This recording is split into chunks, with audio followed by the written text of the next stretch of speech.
CAA का किसी भी इंडियन सिटीज़न से कोई लेना देना नहीं है। अगर कोई रूमर मॉन्गरिंग कर रहा है या उसको कोई जानबूझ के मिसलीड करने की कोशिश कर रहा है तो उस पर सख्त लीगल एक्शन लिया जाएगा। इस बात को लोगों को समझना है एंड आई एम श्योर लोगों को ऑलरेडी इस बात का पता है। अगर कोई मिसलीड करने की कोशिश करे तो हम उस पर सख्त एक्शन लेंगे कि CAA का किसी भी धर्म से या किसी भी इंडियन सिटीज़न के सिटीज़नशिप से कोई लेना देना नहीं है। It is a different law, it is an amendment to a different law जिसका कि हमारे एग्जिस्टिंग इंडियंस किसी भी इंडियन सिटीज़न पे, किसी भी धर्म के इंडियन सिटीज़न पे उसका कोई भी इम्पैक्ट नहीं है। इससे किसी की नागरिकता में कोई फ़र्क नहीं आने वाला है। ये उनके लिए है जो दूसरे मुल्क के लोग हैं जिनको यहाँ की नागरिकता मिलनी है। जो ऑलरेडी भारत के नागरिक हैं उन पे किसी भी तरह का इसका कोई प्रभाव नहीं है। तो उसके बारे में अगर कोई गुमराह कर रहा है किसी को या कोई रूमर मॉन्गरिंग करेगा तो we will take extremely strict action और इसके बारे में पब्लिक को भी जागरूक करते हैं। अपनों की यादें खुशबू की तरह होती हैं। चाहे कितने भी खिड़की दरवाजे बंद कर लो, हवा के झोंके के साथ अंदर आ ही जाती हैं। अब हवा चले ना चले, हमारे इत्र के साथ बनाई यादें हमेशा आपके साथ रहेंगी।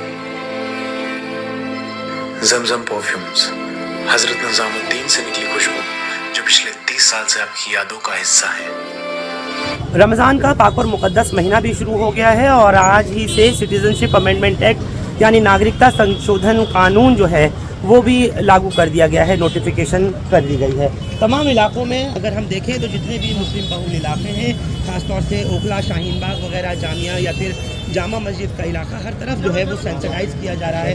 पुलिस के तमाम अफसरान और जवान मौजूद हैं। फिलहाल सुनिए। तो सेंट्रल डिस्ट्रिक्ट के हमारे एरियाज़ हैं उसमें फुट पेट्रोलिंग और अलग अलग तरीके से पुलिस की प्रेजेंस बढ़ाई गई है। हमारा चल रहा होता है और अब जो है फेस्टिवल सीज़न भी यहाँ पे स्टार्ट हुआ है रमज़ान का और उसके कारण हमने और भी डिप्लॉयमेंट एनहांस किया है। हमारे अमन कमेटी के मीटिंग्स ये सब भी कर लिए गए हैं और पब्लिक के साथ हमारा एक अच्छा रिलेशन है एंड हमें पूरा यकीन है कि लॉ एंड ऑर्डर अच्छे से मेंटेन रहेगा और किसी तरह की कोई प्रॉब्लम नहीं आएगी। CAA का किसी भी इंडियन सिटीज़न से कोई लेना देना नहीं है। अगर कोई रूमर मॉन्गरिंग कर रहा है या उसको कोई जानबूझ के मिसलीड करने की कोशिश कर रहा है तो उस पर सख्त लीगल एक्शन लिया जाएगा। इस बात को लोगों को समझना है एंड आई एम श्योर लोगों को ऑलरेडी इस बात का पता है। अगर कोई मिसलीड करने की कोशिश करे तो हम उस पर सख्त एक्शन लेंगे कि CAA का किसी भी धर्म से या किसी भी इंडियन सिटीज़न के सिटीज़नशिप से कोई लेना देना नहीं है। It is a different law, it is an amendment to a different law जिसका कि हमारे एग्जिस्टिंग इंडियंस किसी भी इंडियन सिटीज़न पे, किसी भी धर्म के इंडियन सिटीज़न पे उसका कोई भी इम्पैक्ट नहीं है। इससे किसी की नागरिकता में कोई फ़र्क नहीं आने वाला है। ये उनके लिए है जो दूसरे मुल्क के लोग हैं जिनको यहाँ की नागरिकता मिलनी है। जो ऑलरेडी भारत के नागरिक हैं उन पे किसी भी तरह का इसका कोई प्रभाव नहीं है। तो उसके बारे में अगर कोई गुमराह कर रहा है किसी को या कोई रूमर मॉन्गरिंग करेगा तो we will take extremely strict action और इसके बारे में पब्लिक को भी जागरूक करते हैं। मैंने बताया we will take extremely strict action अगर कोई उसमें मिसलीडिंग इन्फॉर्मेशन रूमर मॉन्गरिंग करेगा तो। और अदरवाइज़ भी हमारे रेगुलर फुट पेट्रोलिंग होते हैं। फेस्टिवल सीज़न है, रमज़ान का महीना आज शुरू हो गया है, उसका ऐलान हो गया है तो उसको लेकर भी हम रूटीन में भी यहाँ पे जो पुलिस की प्रेजेंस बढ़ती है तो सारे एक्टिविटीज़ हमारे किए जा रहे हैं। सोशल मीडिया खास तौर से किसी तरीके से आप लोग सेंसिटाइज किए हुए हैं, उसकी स्क्रीनिंग कर रहे हैं या किसी तरीके से? ये सारे तो हमारे रूटीन के एक्सरसाइज हैं और more important than that is कि रूमर मॉन्गरिंग को लेकर पब्लिक को भी हम अवेयर कर रहे हैं और हमारे जो अमन कमेटी मेंबर्स हैं उन सबको भी पता है। और इस टाइम में, इस फेस्टिवल सीज़न में इस चीज़ से मुझे यकीन है कि लोग इस तरह के रूमर मॉन्गरिंग से बिल्कुल दूर रहेंगे, बचे हुए रहेंगे और ये फेस्टिवल सीज़न को अच्छे से मनाएंगे। तो फ्लैग मार्चेस वगैरह भी सर चल रहे हैं जिसको फुट पेट्रोलिंग चल रहा है जो कि हमारे रूटीन में भी हम एनीवे एरिया में करते हैं, उसको थोड़ा एनहांस करके अभी फुट पेट्रोलिंग किया जा रहा है। डिप्लॉयमेंट यहाँ जामा मस्जिद में किया गया है। अब एग्जैक्ट नंबर्स वगैरह तो डिस्कस करना ठीक नहीं रहेगा but we have a sufficient amount of force and deployment. तो सर मैं बस एक आपसे ये भी पूछना चाहूँगा, ख़ासतौर से मुस्लिम इलाकों के अंदर लोग ज़्यादातर अब आज से सहरी और इफ्तार का जो सिलसिला शुरू हुआ है उसको देखते हुए आप लोगों ने किसी और तरीके के भी इंतज़ाम किए हैं जामा मस्जिद में या और सेंट्रल डिस्ट्रिक्ट में और दूसरी जगहों पर? ये सेंट्रल डिस्ट्रिक्ट में हर साल रमज़ान के दौरान जो है पुलिस अपनी प्रेजेंस कुछ एरियाज़ में बढ़ाती है क्योंकि लोगों के टाइमिंग्स और लोगों का जो दिनचर्या है इस टाइम में चेंज होता है। तो उसके हिसाब से पब्लिक के हम भी जो चेंजेस हमारे डिप्लॉयमेंट में करने हैं वो हम करते हैं।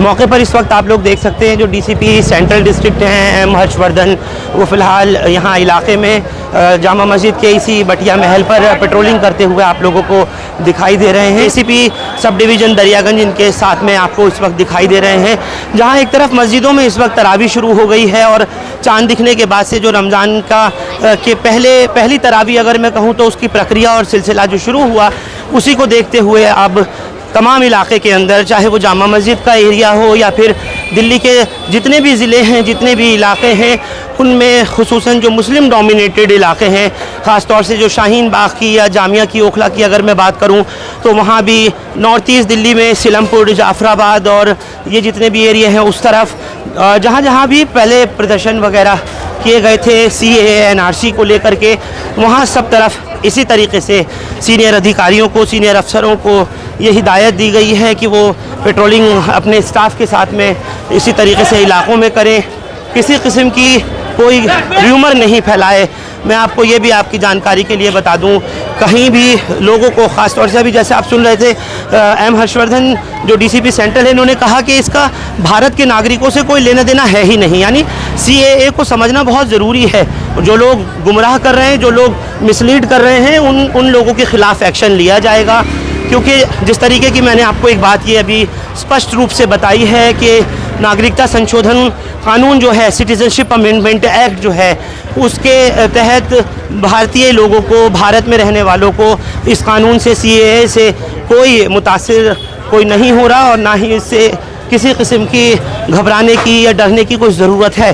लिहाजा लोग, ख़ास तौर से एक चीज़ और भी मैं आपको बता दूं, सोशल मीडिया पर बहुत ध्यान रखा जा रहा है, स्क्रीनिंग इसकी की जा रही है और ये भी एक बात है जिसको हमें समझना होगा कि पुलिस के जो अफसरान हैं, जो पूरा दिल्ली पुलिस का सोशल मीडिया टीम है, वो इस पर नज़र रखे हुए हैं कि कहीं भी किसी तरह से कोई अफवाह ना फैलाए, गड़बड़ ना करे। सोशल मीडिया पे आजकल जिस तरीके के हालात बनते हैं और उसके बाद फिर कोई खबर फैलती है तो बहुत ज़्यादा बढ़ जाती है आगे। आइए मैं आपको सीधा लिए चलता हूँ शाहीन बाग, जहाँ मेरे सहयोगी अब्दुल नूर शिबली उसी मौके से, जहाँ पर CAA NRC का 100 दिन से ज़्यादा प्रोटेस्ट किया था, इसके विरोध में, सिटीज़नशिप अमेंडमेंट एक्ट के ख़िलाफ़ महिलाएं जहाँ बैठी थीं, क्या कुछ बता रहे, एक मरतबा देखिए अब्दुल नूर शिबली की शाहीन बाग से एक्सक्लूसिव रिपोर्ट। शाहीन बाग में हूँ, ये वही जगह है जो आप यहाँ कारों का काफिला देख रहे हैं, ये वो वही जगह है जहाँ पे आज से 2-3 साल पहले CAA आंदोलन शुरू हुआ था। आप सबको मालूम है कि इसी आंदोलन से मुतासिर होकर हिंदुस्तान के कोने कोने में CAA और NRC के खिलाफ आंदोलन शुरू हुआ। ये वही जगह है शाहीन बाग में, इसके ऊपर जो फ्लाईओवर है, यहाँ पे जो ब्रिज है, उसके ऊपर हूँ मैं। ये जगह आप देख सकते हैं, मैं आपको दिखाऊँ, ये वही जगह है एग्जैक्ट, ये वाली जगह आप देखिए जहाँ आज आप देख रहे हैं अच्छी खासी संख्या में कारें गुजर रही है। अभी कुछ देर पहले CAA का नोटिफिकेशन जारी हो गया है। जी हाँ, मतलब कहने का ये है कि हिंदुस्तान में CAA लागू हो गया है। इसलिए मैंने सोचा कि आपको ये दिखा दूँ, यही वो तारीखी जगह है शाहीन बाग की जहाँ पे CAA और NRC को लेकर आंदोलन शुरू हुआ था, जो कई महीनों तक चला। फिर एक दिन पुलिस ने उसे पूरी तरह से खत्म कर दिया। ये जितनी जगह आप देख रहे हैं रोड पे, यहाँ पे यहीं पे वो आंदोलन हुआ था, दोबारा से रोड पर आ सकते हैं, रोड ब्लॉक कर सकते हैं, प्रोटेस्ट कर सकते हैं। इस ताल्लुक से पिछले कई दिनों से यहाँ पुलिस के आला अधिकारी जवानों के साथ फ्लैग मार्च कर रहे थे। आज भी ये फ्लैग मार्च हुआ है। उनको ये शक था कि हो सकता है जब ये नोटिफिकेशन जारी हो तो हो सकता है कुछ लोग प्रोटेस्ट करें, कुछ लोग दोबारा आंदोलन न शुरू करें, इसलिए एहतियात के तौर पर पुलिस आई हुई है। यहाँ पे देखिए आप, पुलिस आपको नजर आ रही होगी, देख लीजिए आप, यहाँ भी देखिए आपको पुलिस नजर आ रही है, चूंकि एग्जैक्ट यही लोकेशन है जहाँ पे प्रोटेस्ट हुआ था, तो एहतियात के तौर पे सारी तदाबीरें हो रही हैं। ऐसा नहीं है कि यहाँ किसी की अरेस्टिंग होनी है या किसी को पकड़ना है, किसी को अरेस्ट करना, ऐसा कुछ नहीं है। सब कुछ यहाँ पे जो भी देख रहे हैं आप, वो एहतियात के तौर पर देख रहे हैं, प्रिकॉशन के तौर पर देख रहे हैं। ऐसी कोई खास बात नहीं है कि किसी की नज़र है कि उसे लेके जाना है, उसे पकड़ के लेना, ऐसा कुछ भी नहीं है। प्रिकॉशन के तौर पर, चूँकि यहीं पर प्रोटेस्ट हुआ था, तो आज CAA नोटिफिकेशन चूँकि जारी हो गया, तो एहतियात के तौर पर पुलिस के आला अधिकारी, पैरामिलिट्री फोर्सेस के जवान सबके सब यहाँ पे मौजूद हैं।